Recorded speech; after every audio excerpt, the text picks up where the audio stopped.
There has to be some common sense. Yes, sir. They have the car stopped in 10th and Ranch, Michael Byler. We still don't know who pulled the trigger.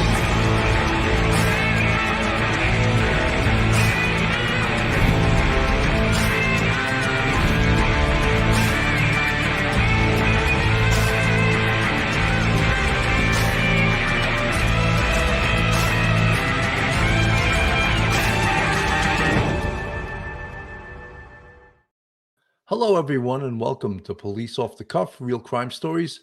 I'm your host, retired NYPD Sergeant Bill Cannon, a 27-year veteran of the NYPD. Folks, before I start the show, I want to wish everyone a happy Labor Day weekend, sort of signifying the end of the summer, at least in the USA. You folks from outside the USA, just enjoy your weekend. You know, we followed this case from the beginning, and this is a very extremely disturbing case, and I'm talking about the case of Rachel Morin. And there's been a lot of conjecture, there's been a lot of information on this case. However, so far, there has not been an arrest on this case. And to refresh your memories, Rachel Morin, there's a picture of her right now up on the screen. She was jogging in a park on August 5th, a Saturday, August 5th, at about 6:15 at night. And she was attacked by a stranger, brutally attacked. And I believe the attack was an attempted sex crime. She was dragged down into a gully, and she was basically beaten to death with a rock. And her body was discovered in a drain on the Monpaw Heritage Trail in Bel Air, Maryland. And it's a brutal attack of this mother of five. And from right away in this investigation, they had some unusual information. That information being that they were able to link this case through DNA to an attack, a burglary and an attack on March 26th in South Central LA. In that case, a 14-year-old girl was attacked. And the police in that case aren't saying whether the attack or not was of a sexual nature. However, they collected DNA from that case. That's not always that common, excuse me, to collect DNA in a straight up burglary case. Now, I've always said that, you know, burglary is a crime of violence, and many of our politicians don't think so, and they think burglary is just someone's going in to steal property. A burglar clearly has bad intentions. All right, and to discern or differentiate burglary from robbery. Burglary is knowingly and unlawfully entering or remaining in a building with the intent to commit a crime therein. That's word for word out of the New York State penal law. The crime of burglary can be upped according to aggravating factors. Is the person armed? Does the person display a weapon? Does the person cause an injury or a serious physical injury to a non-participant, someone that lives there? A burglary can become a robbery. If someone's home and the burglar forcibly removes property, it's still a burglary, but it also just became a robbery, because when you forcibly remove property, that is a robbery. Now, the real interesting thing, of course, about this case is that they have video. They have video of the perpetrator, not from the incident on August 5th in this Monpaw Trail in the park in Maryland, but they have video from the incident that occurred in LA in March. And not just video, they have DNA. And the DNA that they have from the incident in March, from the burglary in LA and the assault on the 14-year-old girl, obviously they're not, probably because of her age, they're not releasing the nature of the assault, and that's fine for the police to do that. We don't need to know that. They need to keep that close to the vest so that they can do a proper investigation. However, we must read into this a little bit. If they have DNA from a burglary and a assault, obviously we think the nature of the assault potentially could be of a sexual nature. So they were able to compare the murder of Rachel Morin, the DNA they had from that case, to this case in LA, South Central LA, on, I believe the date was March 26th. Interesting, extremely interesting, because the person, and there's pictures on the screen of Rachel Morin, a mother of 5. The interesting thing about that is that potentially this perpetrator is not, may not be in CODIS in the convicted offender area of CODIS. As I rail on and try to teach with this channel, there's 2 categories of DNA in CODIS. And of course, CODIS stands for Combined DNA Index System, and it's cataloged and run by the FBI. The first category of DNA is convicted offender DNA. So if someone's convicted of certain felonies across this country, their DNA goes into the FBI database. The other category of DNA is known as forensic DNA. And forensic DNA is DNA that is inside a crime scene, in a crime scene that has yet to be identified. So his DNA, along with the video, we don't have the name of the perpetrator. He's not identified. However, the DNA matched the murder of Rachel Morin. So that's a good thing as an investigative lead. However, many folks feel that based on the nature of this crime, that this guy, this unknown, unidentified perpetrator, could potentially be an up-and-coming serial killer. I'm going to play a little bit of this. Nothing right now to stop him from doing it again. I believe, our investigators believe, he will do it again. 2 weeks after investigators released this video of the man they believe murdered Rachel Morin, he still hasn't been identified. Now detectives are crisscrossing the country as they search for a killer, as Rachel Morin's family lays her to rest. Hardest thing is for a mom to have to plan her child's funeral, because it shouldn't be. Thanks for joining us here on Law and Crime. I'm Anjanette Levy. This week, investigators from the Harford County Sheriff's Office are in Chicago and Los Angeles, following leads as they search for Rachel Morin's killer. Saturday will mark 4 weeks since the mom of 5 went out for a walk on the Ma and Pa Trail in Bel Air, Maryland, and never came home. Her body was found the next day, and a homicide investigation began. DNA from the crime scene matched DNA from a case in Los Angeles from last March. In that case, a man assaulted a young girl during a home invasion, and that's how this video. You know, when you look at this individual, he's sort of jailhouse, meaning that it looks like he works out. He's either has been in jail, has been in prison potentially, but then that would indicate that he would have his DNA would be in CODIS and by name. Could he be? They identified him as about 5'8", 5'9", 160 pounds, a male Hispanic. Could he be someone that crossed the border illegally and undocumented and unvetted and unknown? Like, we don't know who this guy is. Could that be a possibility? Yes, and that would exacerbate this case in a way that it will make it so much more difficult for law enforcement to identify this guy. The other thing is that he is going to hit again. There is no doubt. When people start talking about, is he a serial killer? And what is a serial killer? We talk about that. What is a serial killer? Well, by the definition of the FBI, a serial killer is someone that does 2 or more murders at different time with time in between. That's their definition of a serial killer. So We know that he did this burglary assault in LA, in South Central LA, on March 26th, an assault of a 14-year-old girl.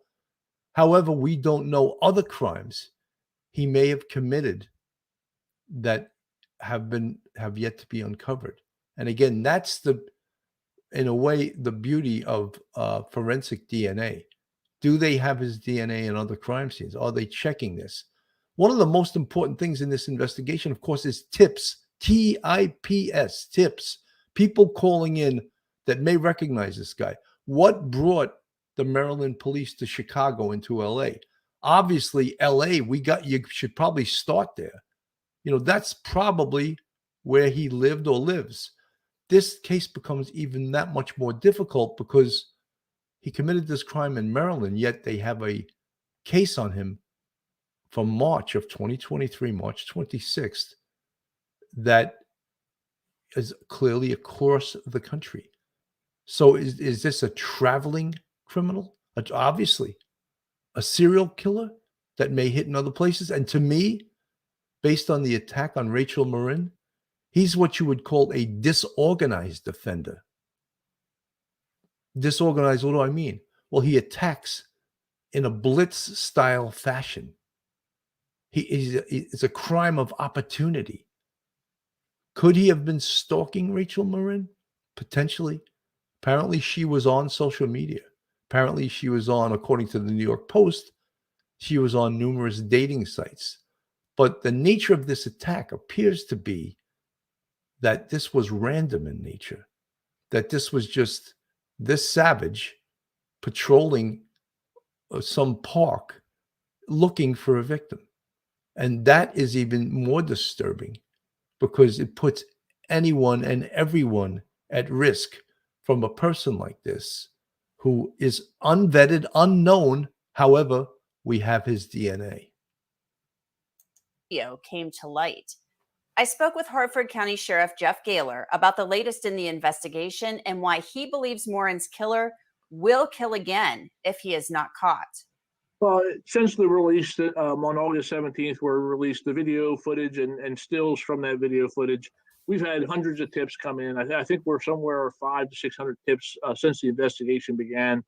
So we've had tips come in. Investigators continue to follow up on them. We had investigators in Los Angeles last week working with the detectives there, the FBI, and we had detectives in Chicago today. We have them in Chicago today. I'm not free to say what that was about, but we continue to follow leads wherever we need to go. Our investigators are committed. I'm committed. We'll look under any rock until we find this guy and put him behind bars.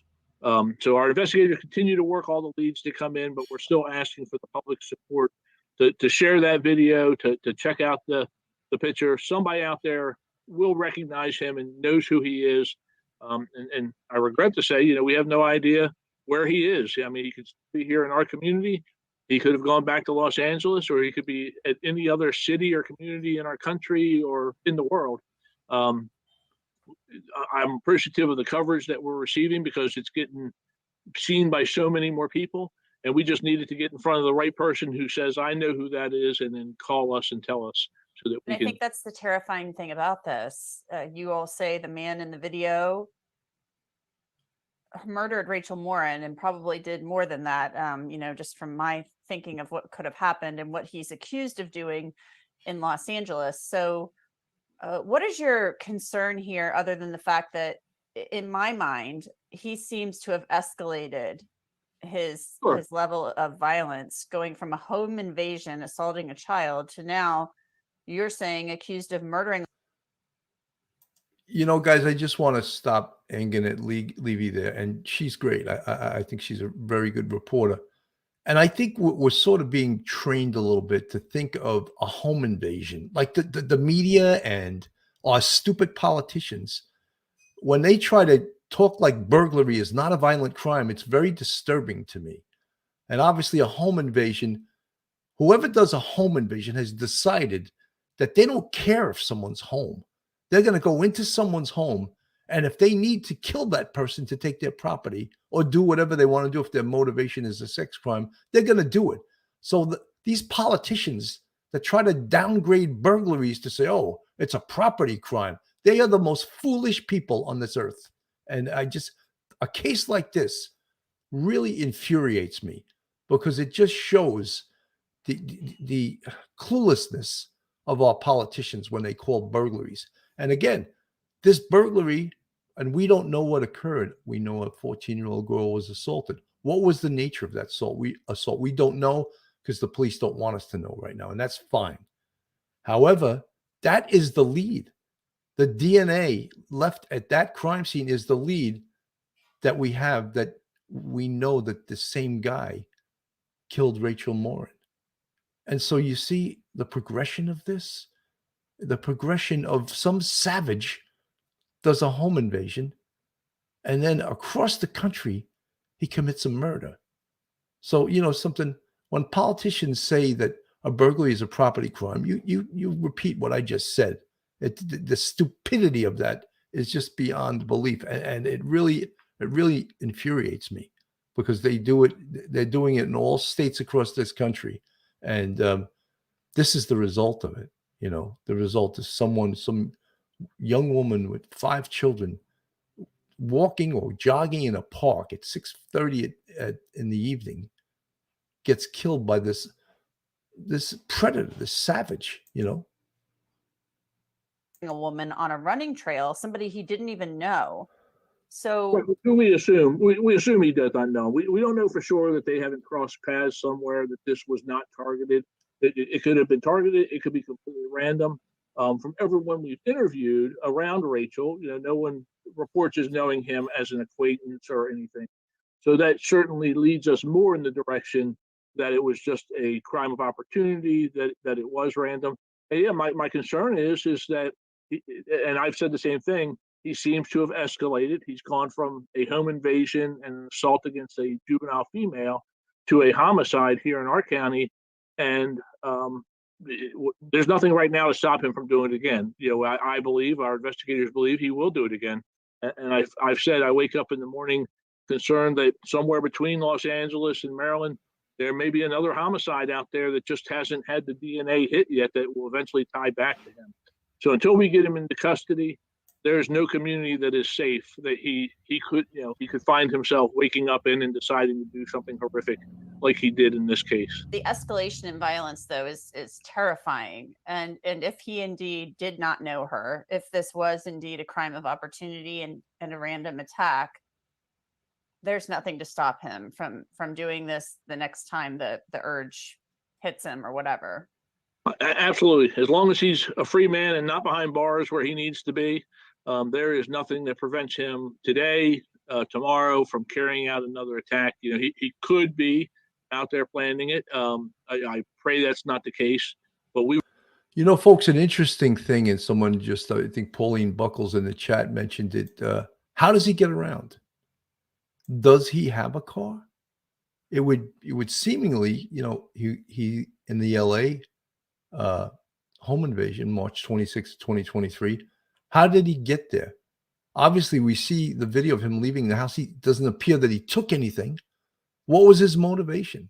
And I mean, I surmise that his motivation is a sex crime, So is he, when I spoke about, disorganized and organized offenders, if he's a disorganized offender, clearly just attacks, blitz attack randomly, a crime of opportunity, that's even scarier because, again, he'll be harder to track. He doesn't probably own a car. He's getting around by public transportation, walking, bicycle, whatever. I would like to know how thoroughly that crime scene and that park was canvassed, especially for video. Where did he enter that park? Did he pull up in a car?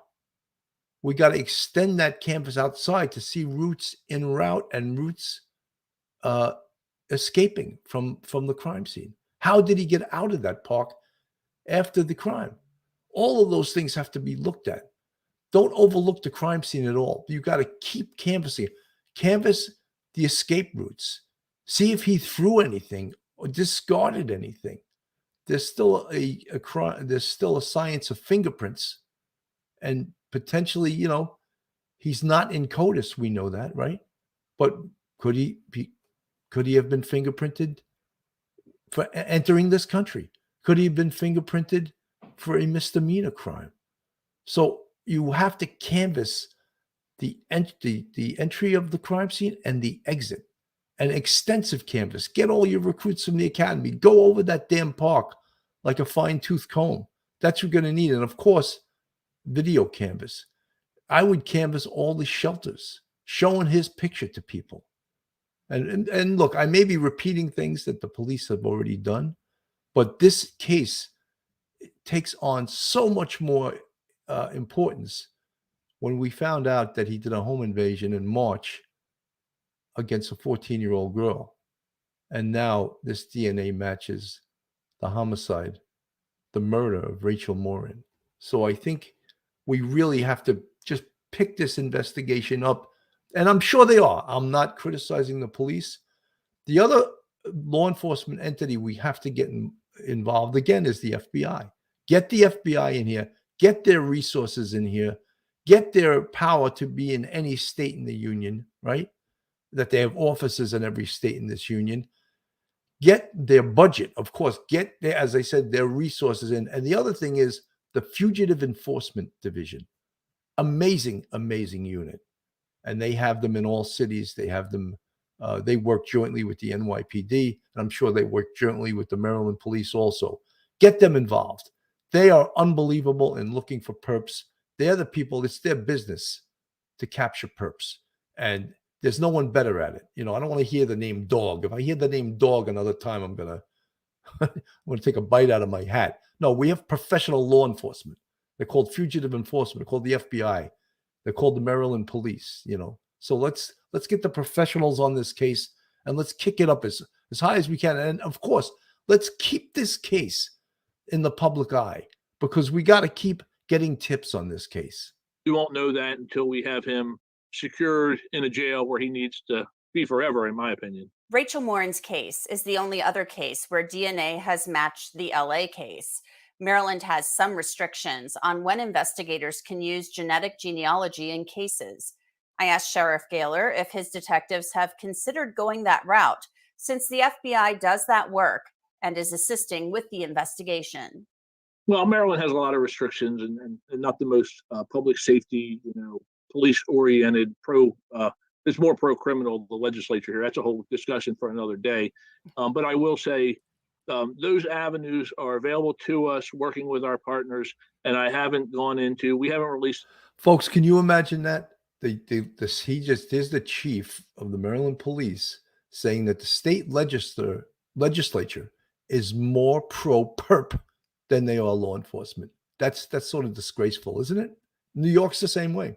It's a disgrace.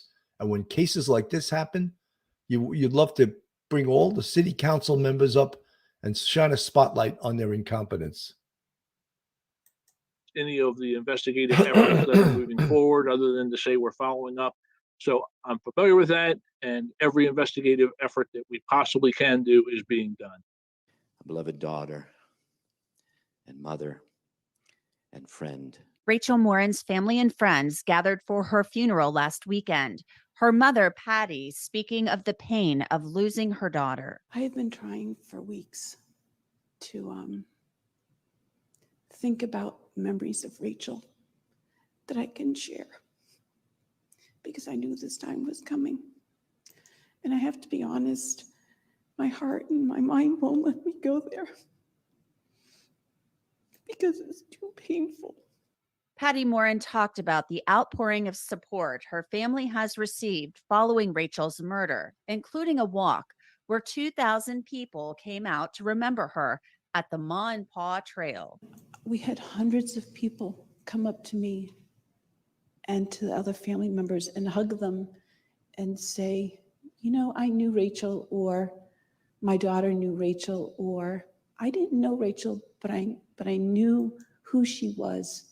And she always said hi, and she always smiled. And we think those are like little ordinary things, but they actually mean something to people. And to have 2,000 people come out because somehow Rachel and her ordinary life affected them. I think that's really amazing. Our investigators and our victim service advocates are in contact with the family. They had a memorial service for Rachel over the weekend. You want to say they're doing well. You can't put the word well with having lost this young woman. The mother of 5, the daughter to a mom and dad. She has a brother and a sister who lost a sibling. So there's I say well with the big asterisk next to it that there is no doing well, and the only thing that we can offer at this point in time is to find this guy and assure them that someone else isn't going to suffer the same fate that Rachel suffered, and bring this guy to justice for them. Harford County has set up a special email tip address. Anyone with information about Rachel Morin's murder or the man in the video can email rmtips@harfordsheriff.org. You can also call 410-836-7788. For Law and Crime, I'm Anjanette Levy. There's nothing. So, folks, where does it leave the investigation? Obviously, this investigation is still on the front burner. No one is relaxing. They're entertaining leads. They got the FBI involved. You heard the chief talk about investigative genetic genealogy, and I don't know if there's laws in Maryland that restrict that or forbid that. That's pretty damn disturbing in my mind. That you're more concerned with the perp, so we don't want to use genetic genealogy because we don't want to violate his right. They don't even know who this guy is. They don't even know if he's a citizen, a non-citizen. They don't have his name. They have his DNA, which is brilliant, which is the science that's going to put these mutts away. And it's really, when I hear some of these jurisdictions that are pro-perp and anti-civilians and anti the rights of people that go and pay their taxes and vote these idiots in, I don't know how a lot of these politicians get voted in. It's unbelievable to me. And in cases like this, I get really annoyed because it's I know the restrictions that are being on police, and the police are the enemy in a lot of places, and it's pretty damn disturbing, disturbing to me. Anyway, folks, this is Police Off the Cuff, real crime stories. You like real crime, true crime from a police perspective, then you're in the right place. And if you're not subscribed to us, shame on you. Go on our YouTube, hit that subscribe button, give us a thumbs up, and ring that bell. This channel, Police Off the Cuff, we have some of the most amazing guests that you could possibly get. And we don't get them by accident. We get them because we have a good reputation. This Tuesday, I have the Nassau County Police Commissioner coming on, Patrick Ryder, to talk about the Gilgo case, but from the point of view of the Nassau County Police, what was their role in this case? And I'm really looking forward to that. Patrick Ryder has been on this show before, and he's one hell of a police commissioner, former NYPD. Also, I needed to add that. Folks, if you want to contribute to us financially, we have a Patreon with 3 different levels, and we also have YouTube channel memberships. And you see the folks in the green font, they're part of our YouTube family. And we really appreciate all of our YouTube channel members, our family, our friends, our subscribers, Police Off the Cuff, real crime stories. And we're doing our best to bring the best possible product we can. Now, a lot of people have been talking about, is this a potential serial killer? And again, I spoke about the definition of a serial killer as per the FBI, 2 or more murders with time in between, time between them. That's a serial killer. Could he have killed before? Well, absolutely. We know that he's committed other crimes before in regards to the home invasion in LA in March. This case becomes so interesting. And the fact also that the investigative genetic genealogy is prohibited or restricted in Maryland, then guess what? Do it in LA, unless they have the same restrictions. Do an investigative genetic genealogy out of the FBI's LA office in regards to that home invasion. You kill 2 birds with 1 stone, and then maybe they'll get rid of some of those Maryland politicians that restrict this kind of stuff. Really upsetting, really ridiculous. The other thing is we spoke about social media. Could this attacker have found Rachel Morin on social media? Apparently, she was on several social media sites. The chief wasn't discounting that. Could he have found her and stalked her on a dating site? It could all happen, and the chief again was not discounting that. However, the way they feel and their gut feeling is that this was a random attack, an attack by a perpetrator who's a predator that was out there, a crime of opportunity. We used to say that in anti-crime. We used to say that crimes of opportunities can be the scariest type of crimes. I'm going to play this profiler that was on News Nation. Let me play a little bit of this here. Joining me now is Candace DeLong. She's a former FBI criminal profiler who's been following the case closely. Candace, thanks so much for coming on. This is the part that I don't get. It seems like a big jump to go from he murdered this woman and he was involved in a crime in LA that we don't have the specifics of to now he might be a serial killer. How did they make that jump? Well, he's not a serial killer yet by FBI criteria. He would have to kill more. He may be doing that. But I think the FBI is not calling him that. The press is calling him that. No, the authorities said the local authorities said they suspect he could be a serial killer. He might be a serial killer. That's a big statement to make. Do you think that they believe he might be involved in more crimes than the public knows about? Or is it something about that LA case, which we really don't know a lot of details about, and something about Rachel's killing that indicates that they want to give him that label? Right. Well, really, technically, to be considered a serial killer, it would have to be 3 or 4 people. I think they're just saying that because they're worried. We know that she's wrong about that. To be a serial killer, there has to be 2 incidences separate from each other. That's it. I don't know where she's getting 3 or 4 from. That he assaulted the young girl in Los Angeles, and we know that he murdered the woman in Maryland. Same DNA. And there's every reason to believe he will do it again. The more violent the offense, the greater the likelihood it will be repeated because the offender wants to do it. Can you explain why we don't know who he is? We have this surveillance tape. There is one point of the video where you can almost see his face. It's been out for weeks now. I'm not sure I understand it. Do you think it's a question? Folks, obviously, look, we have a physical description.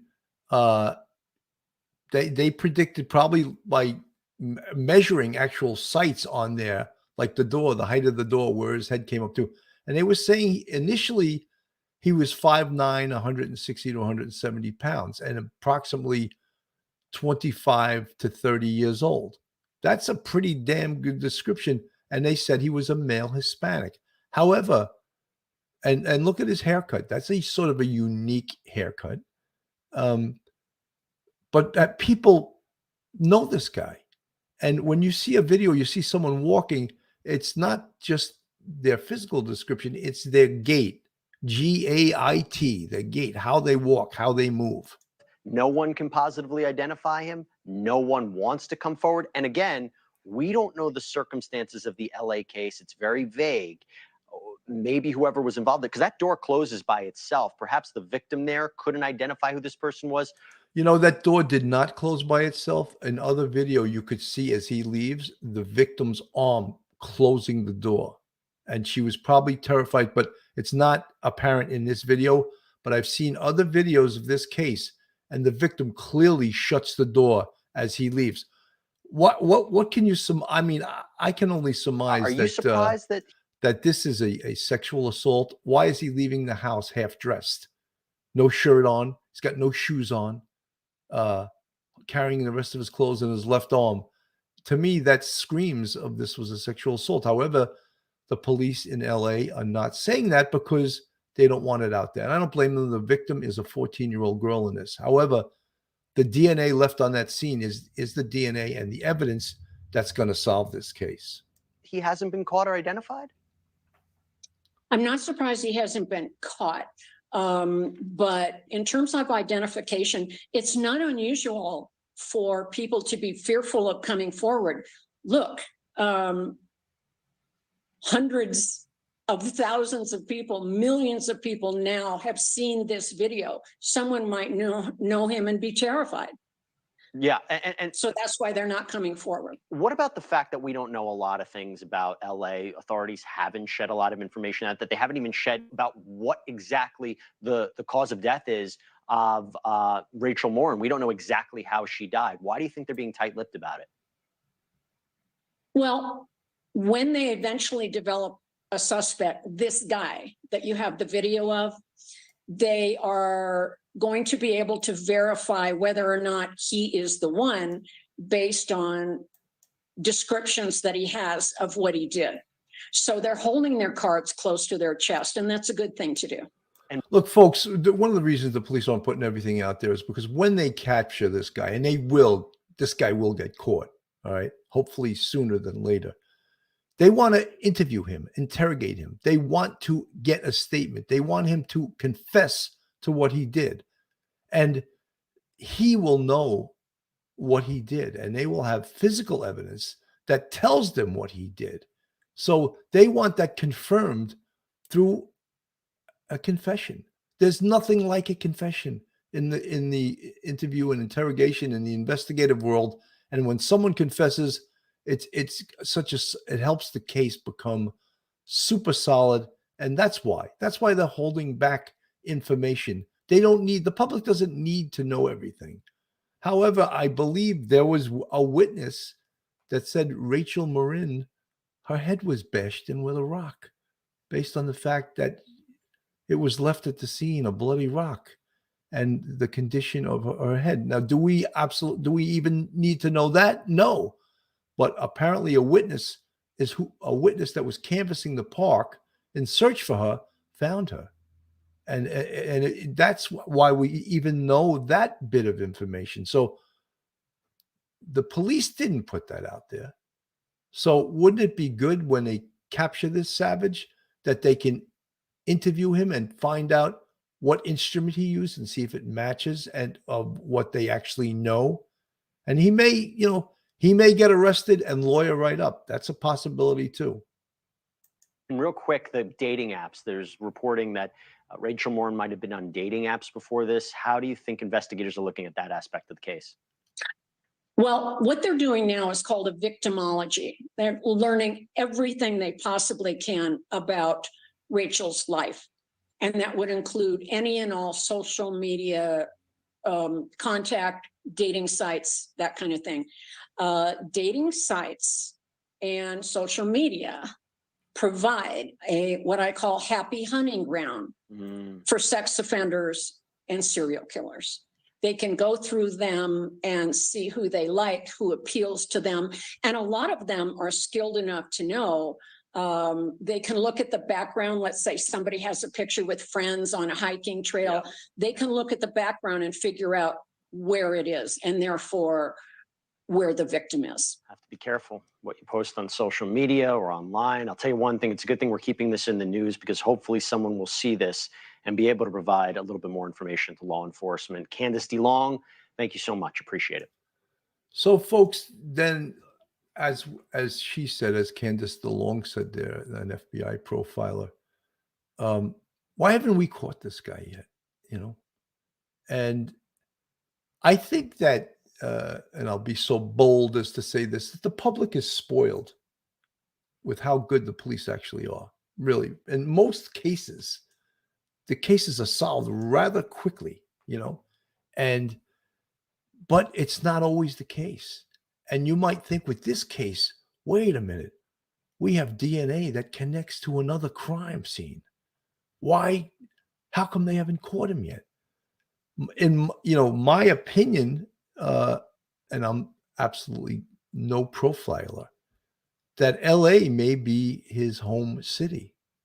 And why or how he got to Maryland to commit this crime, I can't answer that. You get certain serial killers like Ted Bundy, for example. He traveled all over the country committing his crimes.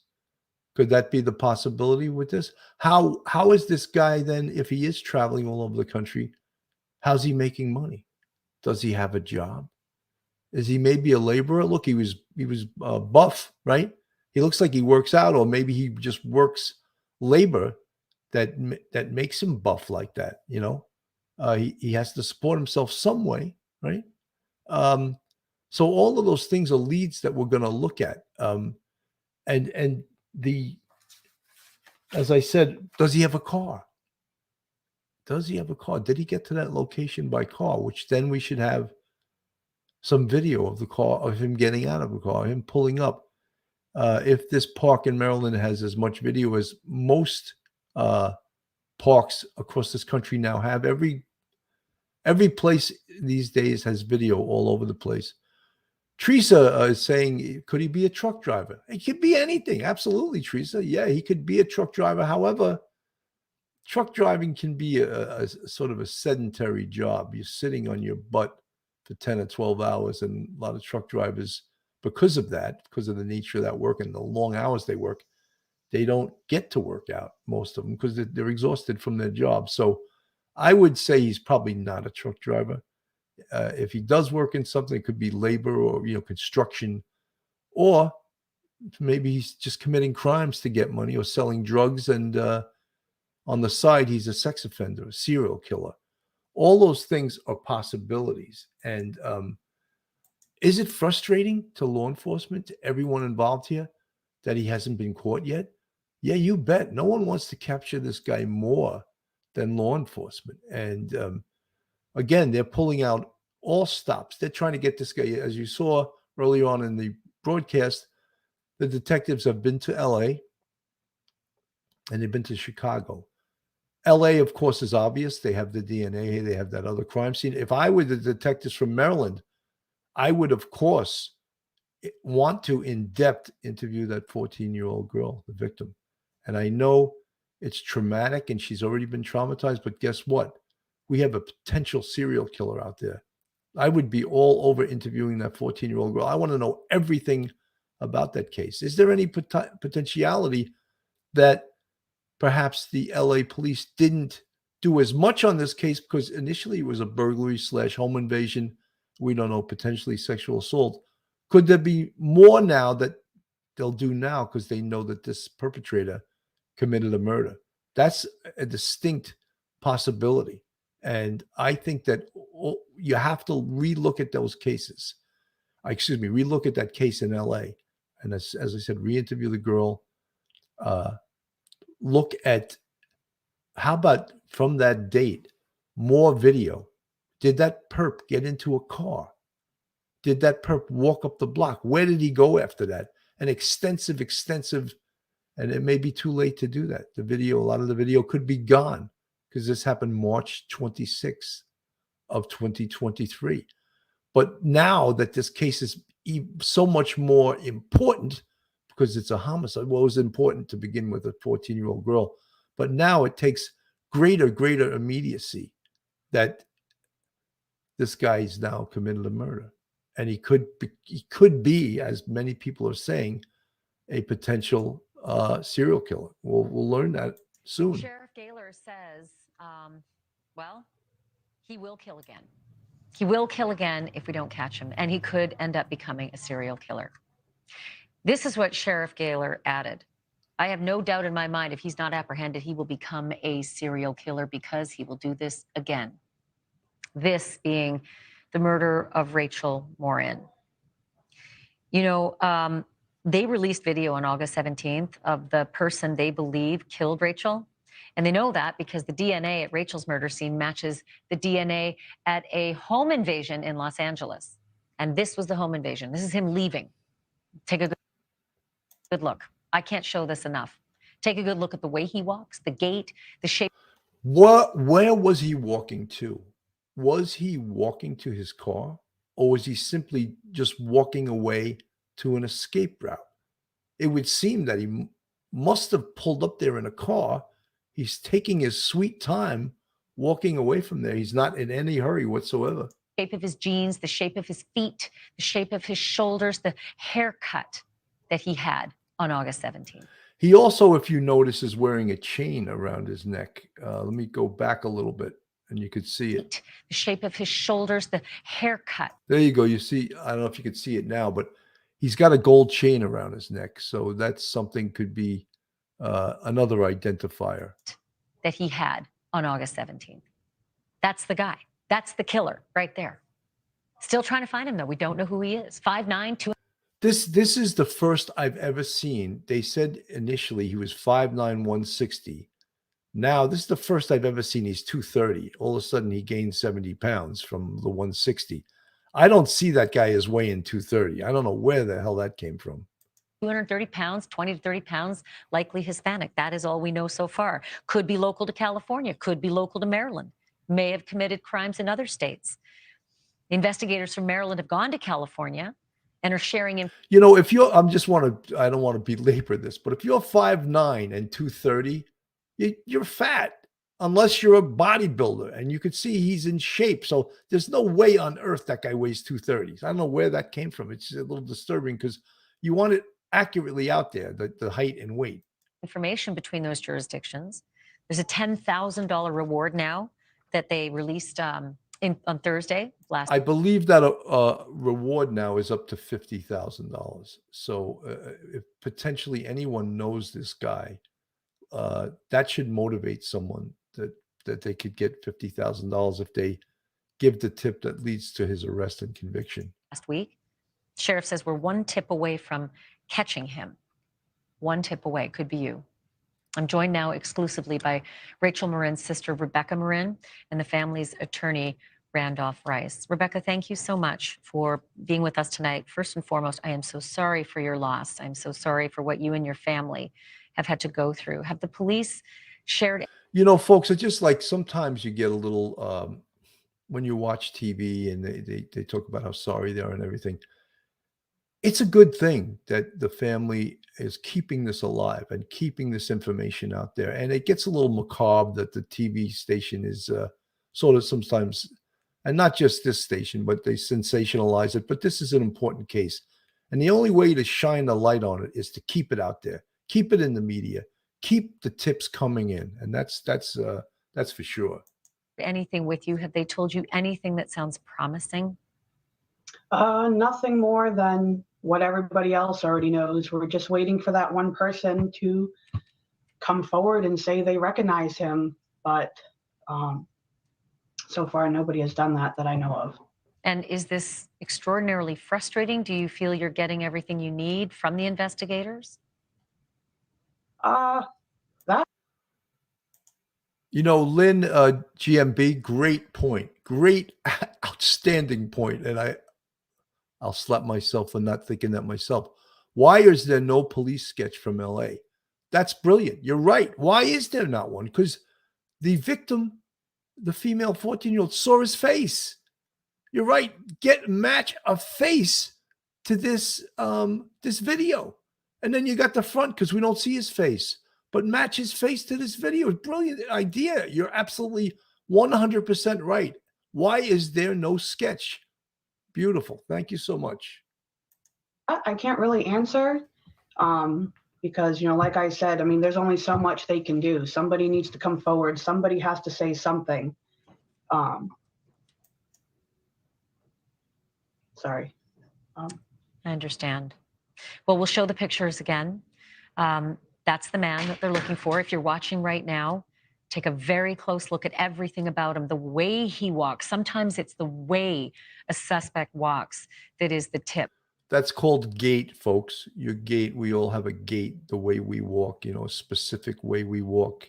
People would always tell me that they could ID me from blocks away by the way I walk. And like my family sort of walks the same way. We sort of have, it's almost like a genetic thing. So Ashley Banfield is 100% correct. Watch the way the guy walks, his gait. Sometimes you can't identify someone from their face, but you see the way they walk and the way their body looks, and you say, oh, boom, that's so-and-so. That comes in, not necessarily the description of the person, but the way they walk. And hopefully, Rebecca, that will be something that someone recognizes. How are Rachel's kids doing? She's a mother of 5. How are the kids? As can be expected. Sad, angry, don't really understand. They really love their mother. They pray for her to come back.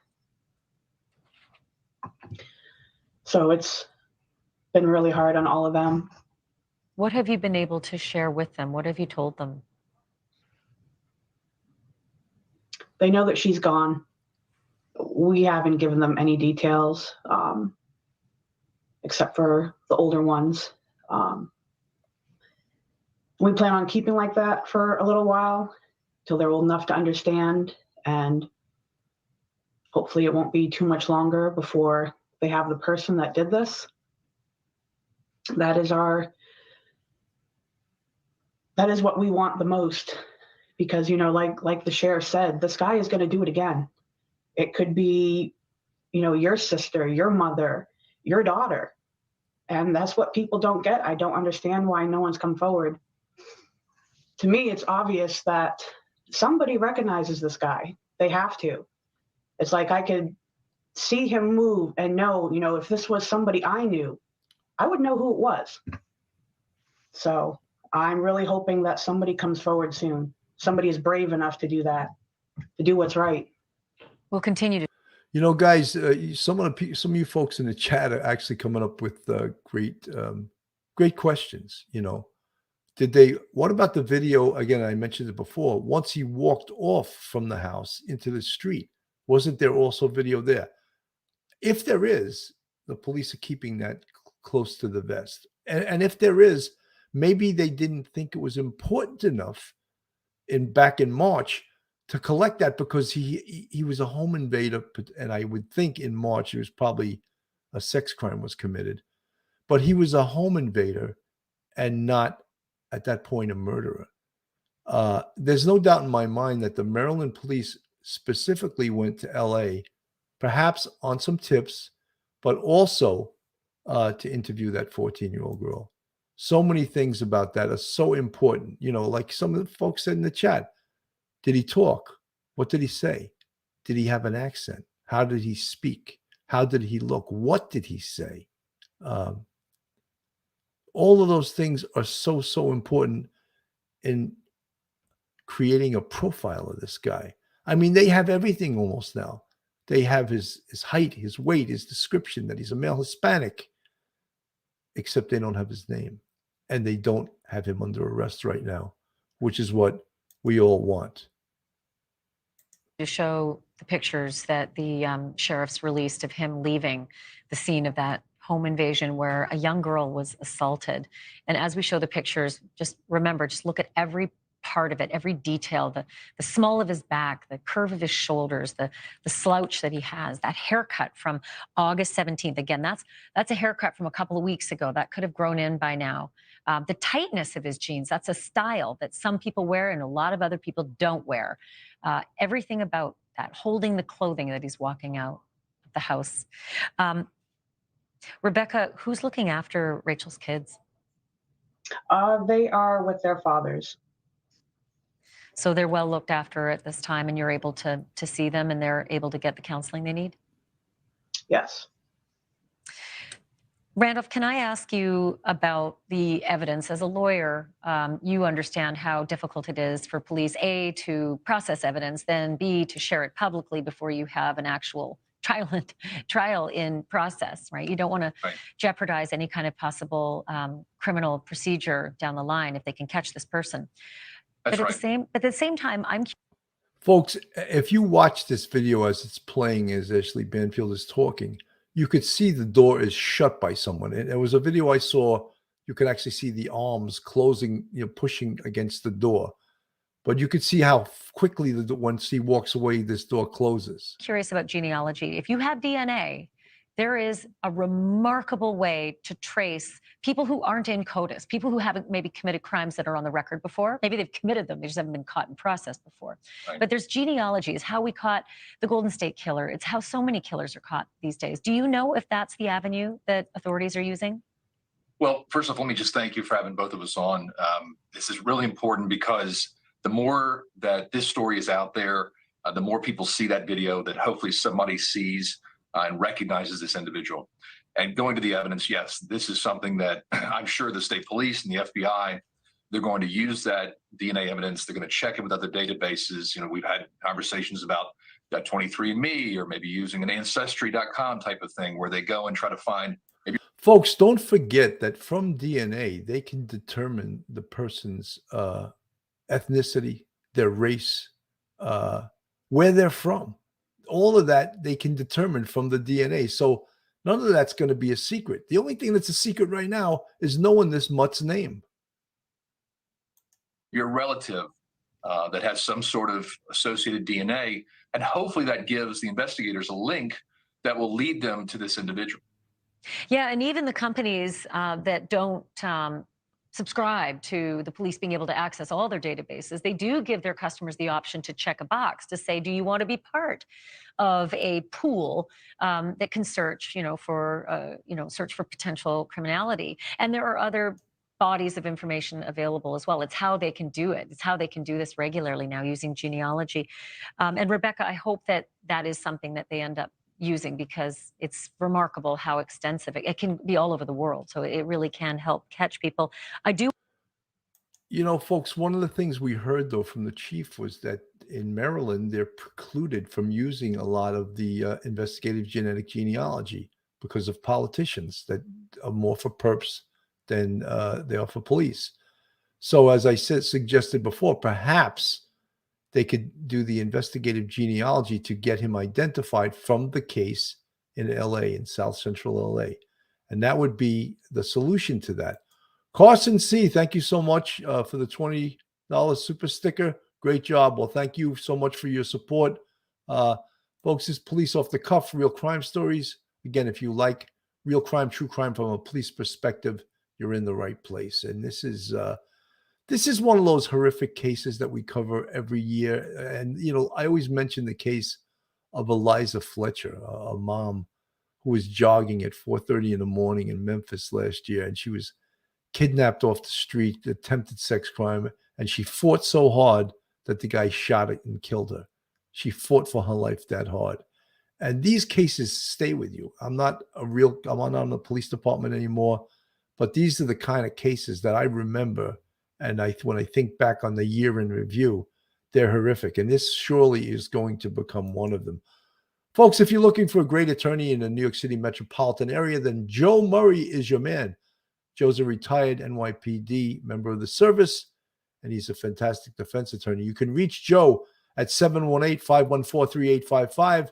Email him at joe@jmurray-law.com or go on his website, jmurray-law.com. And Joe Murray is a huge supporter of the Police Off the Cuff podcast. We get back to Ashley Banfield. I want to ask here. you about your GoFundMe, because I know that you've been raising money to help these 5 kids. I mean, 5 kids without a mom. Tell me about the GoFundMe. Well, unfortunately, I do have experience setting one up. And I hadn't even thought of it the day I set it up. I had other family members come to me and suggest I get one going before someone else took advantage of the situation and ripped people off. I was quite surprised by how many people donated. And, you know, it wasn't just that. There have been other donations to help with things along the way. So I can honestly say the majority of that money that was raised on the GoFundMe is going to the kids. Well, and we'll also just make mention, we just showed the picture right there. So if anybody's searching for the GoFundMe, this is the legitimate one. It's called the Rachel Morin Funeral and Memorial Fund. I know what you're saying. There are some pretty bad actors out there who take advantage of situations like this, but that's the legitimate one that Rebecca's family has set up. And to the both of you, I'm just going to put up on our screen, anybody who's watching right now, if you think you recognize that man, if you know anything, if you have any tip, and just like they say in the movies, no tip is too small, send your tips to the Harford County Sheriff's Office. Hey, thank you for. So, folks, that's, it's the old adage in New York: if you see something, say something. Because, again, you're one tip away from capturing this guy, just one tip away. And that's all that's needed. And to think that, this predator is out there waiting to do his next one. I would imagine after this, he would have gotten out of the Maryland area as quickly as possible. Where he is right now, we don't know. Well, we do know that law enforcement took a little trip to California. They took a trip to Chicago. Was there information that they had that led them to those two communities? And that we don't know right now. The police know, but we don't know. But we support our police, and we are hoping and praying that they come up with the identity so they can make an arrest on this mutt. To Rachel Morin. The 37-year-old mother of 5 was found dead earlier this month along the popular Ma and Pa Trail in Bel Air, a day after she was reported missing. Police are still looking for this unidentified man whose DNA was found at the scene, and a $10,000 reward has been offered for information leading to an arrest. The video comes from another case where his DNA was recovered in Southern California earlier this year. Jessica Albert joins us live outside Greater Grace Church in Northeast Baltimore City, the site of that service today. Jessica.